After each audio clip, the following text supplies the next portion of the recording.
নামাজ না পড়লে কাফের। কাফের। সৌদি আরবের উলামায়ে কেরামের ফতোয়া হলো নামাজ ত্যাগকারী কাফের।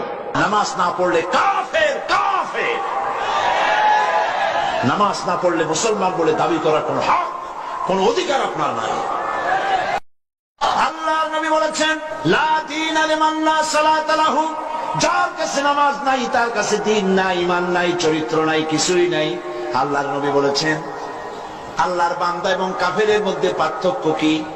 পার্থক্য হলো নামাজ। যে নামাজ পড়ে সে আল্লাহর বান্দা, যে নামাজ পড়ে না সে ব্যক্তি কুফরি করলো।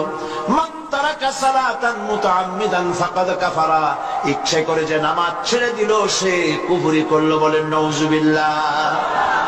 আদমশুমারিতে আপনার নাম মুসলমান থাকতে পারে, ভোটার লিস্টে আপনার নাম মুসলমান থাকতে পারে, পাসপোর্টে আপনার নাম মুসলমান থাকতে পারে, কিন্তু আপনি নামাজ পড়েন না। আল্লাহর কসম, আল্লাহর খাতায় আপনি মুসলমান নন। যে সালাত আদায় করে না সে কাফের। রাসূল সাল্লাল্লাহু আলাইহি সাল্লাম বলেন, বাইনানাত ওয়া বাইনাল কুফরি তারকুস সালাহ, যে সালাত আদায় করে সে মুসলমান, যে সালাত আদায় করে না সে কাফের। উলামায়ে কেরামের ফতোয়া হলো, যদি এই বেনামাজি, যদিও তিন ধরনের বেনামাজি আছে, এক ধরনের সালাতকে অস্বীকার করে, আর এক ধরনের জেনে বুঝে ইচ্ছায় স্বেচ্ছায় সব কেনা সালাত পড়ে না। এই দুই শ্রেণীর মানুষ কাফের, সরাসরি কাফের। ওর নাম আব্দুল্লাহ হলো কাফের, আব্দুর রহমান। এই পয়েন্টটা ভালো করে মনে রাখবেন। কোন জায়গায় কোরআনের একটি আয়াত অথবা রাসূলুল্লাহর হাদিস দেখাতে পারবেন না যে বেনামাজি মুসলিম এই কথাটি আছে। আমরা যদি কোরআন কারীম এবং সহিহ হাদিসের আলোকে চিন্তা করি, তাহলে স্বীকার করতে বাধ্য হব যে নামাজ যিনি পড়েন না ইচ্ছা করে, তাকে মুসলমান বলে গণ্য করা কোরআন এবং সুন্নাহর আলোকে খুবই কঠিন।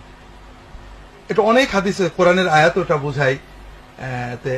মুসনাদে আহমদের একটা সহজ ছোট্ট কথা, যে সাহাবায়ে কেরামগণ কোন পাপের কারণে মুসলমানকে কাফের মনে করতেন না। মুসলমান পাপ করতে পারে, কিন্তু নামাজ তরককারীকে তারা কাফের মনে করতেন। আল্লাহ রাসূল সাল্লাল্লাহু আলাইহি ওয়াসাল্লাম বলেছেন, মান তারাকা সালাতা মুতাআম্মিদান ফাকাদ কাফারা, কেউ যদি ইচ্ছাকৃত সালাত ত্যাগ করে তাহলে সে কি কাফের হয়ে যায়।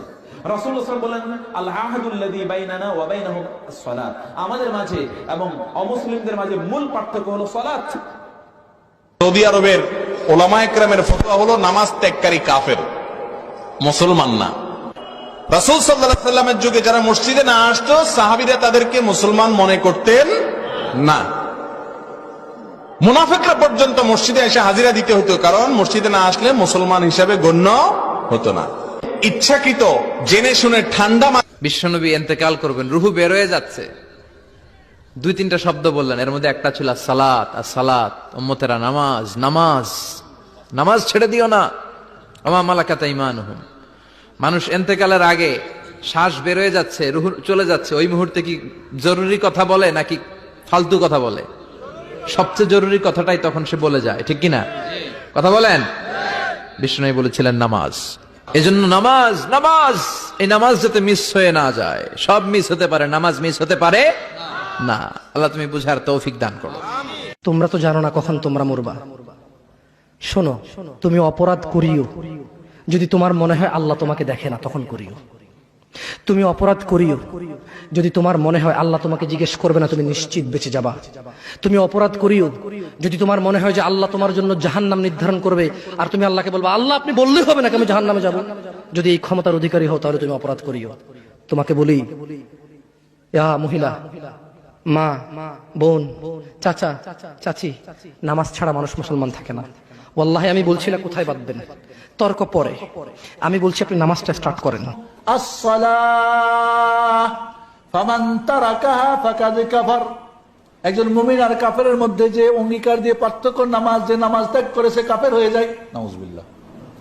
মুসলিম শরীফে সাল্লাল্লাহু আলাইহি ওয়াসাল্লাম, বাইনাল আবদি ওয়াল কুফরি আবি শিরকি তারকুস সালাহ, একজন মুমিন, একজন মুসলিম, একজন কাফের আর মুশরিকের মধ্যে পার্থক্য নামাজ ত্যাগ করা।